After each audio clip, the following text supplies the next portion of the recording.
ಇಲ್ಲ. ಸೊ ನಮ್ಮ ಹೋರಾಟವನ್ನು ನಾವು ಮುಂದುವರಿಸ್ತೀವಿ. ಅಂದರೆ ಮೊನ್ನೆ ಸರ್ವೋಚ್ಚ ನ್ಯಾಯಾಲಯದಲ್ಲಿ ಒಂದು ಮೇಲ್ಮನೆ ಸಲ್ಲಿಸಿ ಈ ಪ್ರಕರಣ CBIಗೆ ಕೊಡಿಸುವಂಥ ಪ್ರಯತ್ನವನ್ನು ನಾವು ಮುಂದುವರ್ಸ್ಕೊಂಡು ಹೋಗ್ತೀವಿ.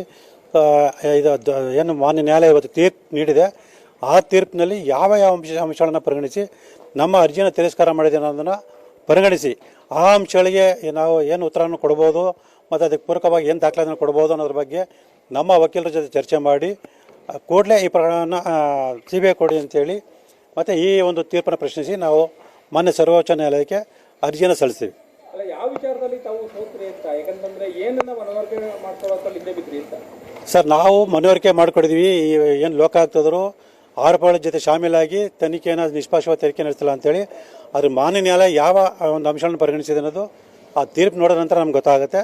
ಅದಾದ ನಂತರ ನಾವು ಈ ಪ್ರಕರಣ CBIಗೆ ಕೊಡಿಸುವಂಥ ಪ್ರಯತ್ನ ಖಂಡಿತವೂ ನಾವು ಮಾಡೇ ಮಾಡ್ತೀವಿ.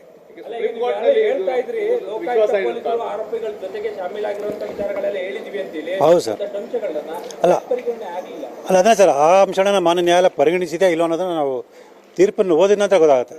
ಯಾಕೆಂದರೆ ಈಗಾಗಲೇ ಸಾಕಷ್ಟು ಹೇಳಿದ ಹಾಗೆ ಲೋಕಾಯುಕ್ತ ಅಧಿಕಾರಿಗಳು ನಾವು ದೂರು ಕೊಡೋಕ್ಕಿಂತ ಮುಂಚೆನೇ ಸ್ವಯಂ ಪ್ರೇರಿತ ದೂರನ್ನು ದಾಖಲು ಮಾಡಿಕೊಂಡು ಸರ್ಚ್ ವಾರೆಂಟ್ ಕೂಡ ಪಡೆದಂಥ ಸಂದರ್ಭದಲ್ಲಿ ಆ ವಿಚಾರವನ್ನು ನಗರಾಭಿವೃದ್ಧಿ ಸಚಿವ ಬೈರತಿ ಸುರೇಶ್ ಅವರಿಗೆ ತಿಳಿಸಿದ್ದು. ಮತ್ತು ಆ ಕೂಡಲೇ ಬೈರತಿ ಸುರೇಶ್ ಅವರು ಹೆಲಿಕಾಪ್ಟರ್ಲ್ಲಿ ಬಂದು 140 ಕಡತಗಳನ್ನು ತೊಗೊಂಡೋಗಿರೋಂಥದ್ದು. ಈ ಒಂದು ಹಿನ್ನೆಲೆಯಲ್ಲಿ ಲೋಕಾಯುಕ್ತರು ತನಿಖೆಯನ್ನು ಮುಂದುವರಿಸಿದೆ, ಆ ಅರ್ಜಿಯನ್ನು ಮುಕ್ತಾಯ ಮಾಡಿರುವಂಥದ್ದು. ಈ ಎಲ್ಲವನ್ನು ಕೂಡ ಮಾನ್ಯ ನ್ಯಾಯಾಲಯ ಗಮನಕ್ಕೆ ತಂದಿದ್ದೀವಿ.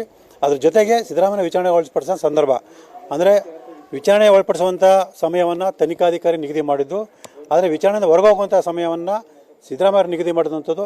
ಇದೆಲ್ಲವನ್ನು ಕೂಡ ನಾವು ಮಾನ್ಯ ನ್ಯಾಯಾಲಯ ಗಮನಕ್ಕೆ ತಂದೀವಿ. ಆದರೆ ಮಾನ್ಯ ನ್ಯಾಯಾಲಯ ಏನು ಲೋಕಾಯುಕ್ತವರು ಏನು ವರದಿಗಳು ಕೊಟ್ಟಿದ್ದಾರೆ ಆ ವರದಿಗಳನ್ನು ಆಧರಿಸಿ ಬಹುಶಃ ಸರಿಯಾದ ನಿಟ್ಟಿನಲ್ಲಿ ತನಿಖೆ ನಡೀತಾ ಇದೆ ಅನ್ನೋ ಒಂದು ಹಿನ್ನೆಲೆಯಲ್ಲಿ ಈ ತೀರ್ಪನ್ನು ಕೊಟ್ಟಿರ್ಬೋದು ಅಂತ ಅನಿಸುತ್ತೆ. ಸೊ ಹಾಗಾಗಿ ಆ ತೀರ್ಪನ್ನು ಪಡೆದ ನಂತರ ಅದರಲ್ಲಿರ್ತಕ್ಕಂಥ ಲೋಪದೋಷಗಳನ್ನು ಗುರುತಿಸಿ ಮಾನ್ಯ ಸರ್ವೋಚ್ಚ ನ್ಯಾಯಾಲಯಕ್ಕೆ ನಾವು ಕೂಡಲೇ ಮೇಲ್ಮನೆ ಸಲ್ಲಿಸ್ತೀವಿ. ಯಾವಾಗ ಮೇಲ್ಮನವಿ ಸಲ್ಲಿಸುವಂಥದ್ದು ಮತ್ತೆ ತಮಗೆ ಸುಪ್ರೀಂ ಕೋರ್ಟ್ನಲ್ಲಿ ವಿಶ್ವಾಸ ಇದೆ ಇದು CBIಗೆ ಹೋಗಬೇಕು ಪ್ರಕರಣ ಅಂತೇಳಿ? ಸರ್, ಖಂಡಿತವಲ್ಲ ಸರ್, ನಾವು ವಿಶ್ವಾಸ ಇಟ್ಕೊಂಡೆ ನಾವು ಅರ್ಜಿಯನ್ನು ಸಲ್ಲಿಸ್ತಾ ಇದ್ದೀವಿ. ಅದೇ ರೀತಿ ಈಗಲೂ ಕೂಡ ನಾವು ವಿಶ್ವಾಸ ಇಟ್ಕೊಂಡೆ ಮುಂದಿನ ವಾರದಲ್ಲೇ ಸಲ್ಲಿಸುವಂಥ ಪ್ರಯತ್ನ ನಾವು ಮಾಡ್ತೀವಿ. ತನಿಖೆಗಳು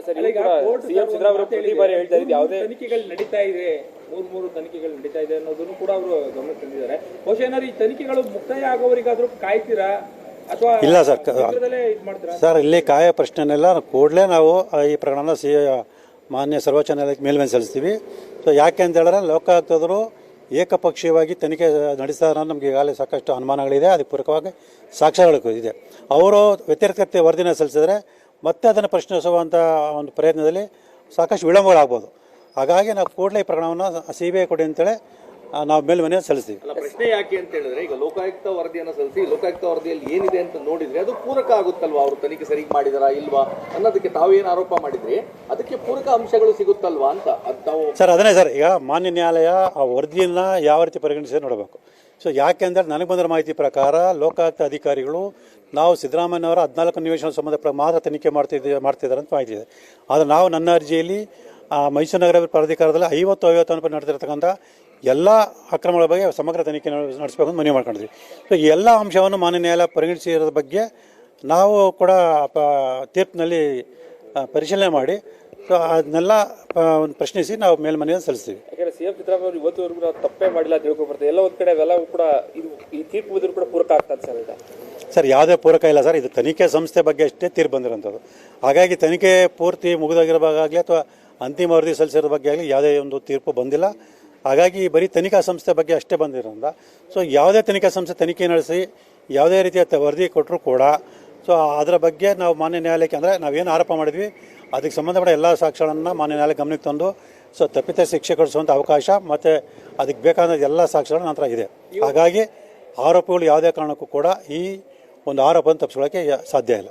ಈ ತೀರ್ಪು ಪ್ರಕರಣದ ಮೇಲೆ ಪ್ರಭಾವ ಬೀರುತ್ತಾ ಅಂತ? ಖಂಡಿತ ಇಲ್ಲ ಸರ್. ಇಲ್ಲಿ ಬರೀ ತನಿಖಾ ಸಂಸ್ಥೆ ತನಿಖೆ ನಡೆಸೋ ಬಗ್ಗೆ ಅಷ್ಟೇ ತೀರ್ಪಾಗಿರೋದ್ರಿಂದ ಸೊ ತನಿಖೆಯ ಬಗ್ಗೆ ಆಗಲಿ ಅಥವಾ ನನ್ನ ಆರೋಪಕ್ಕೆ ಬಗ್ಗೆ ಆಗಲಿ ಸೊ ಯಾವುದೇ ಒಂದು ವ್ಯತಿರಿಕ್ತ ಪರಿಣಾಮ ಬೀರಲ್ಲ. ಸರ್, ದೊಡ್ಡ ಹಿನ್ನಡೆ ಸರ್, ಒಂದು ಸಣ್ಣ ಹಿನ್ನಡೆ ಸರ್. ಈಗ ಯುದ್ಧದಲ್ಲಿ ಸೋಲು ಗೆಲುವು ಮತ್ತು ಏರುಪೇರು ಇದ್ದೇ ಇರುತ್ತೆ. ಹಾಗಾಗಿ ಈಗ ಇದುವರೆಗೂ ಸಾಕಷ್ಟು ಜಯವನ್ನು ಗಳಿಸಿದ್ವಿ. ಇದೊಂದು ಸಣ್ಣ ಒಂದು ಹಿನ್ನಡೆ ಆಗಿದೆ. ಹಾಗಂತ ವಿಚಲಿತ ಆಗುವಂಥ ಒಂದು ವಿಚಾರ ಏನಿಲ್ಲ. ಅದೇ ಉತ್ಸಾಹದಿಂದ ಅದೇ ಒಂದು ಹೋರಾಟದ ಮನೋಭಾವದಿಂದ ಮೇಲ್ಮನೆ ಸಲ್ಲಿಸಿ ಈ ಪ್ರಕರಣ CBI ಕೊಡಿಸುವಂಥ ಪ್ರಯತ್ನ ನಾವು ಮುಂದುವರ್ಸ್ಕೊಂಡು ಹೋಗ್ತೀವಿ. ಈಗ ಲೋಕಾಯುಕ್ತ ವರದಿಯನ್ನು ಯಾರೂ ಸಹ ನೋಡಿಲ್ಲ ಅಥವಾ ಯಾವುದು ಗೊತ್ತಾ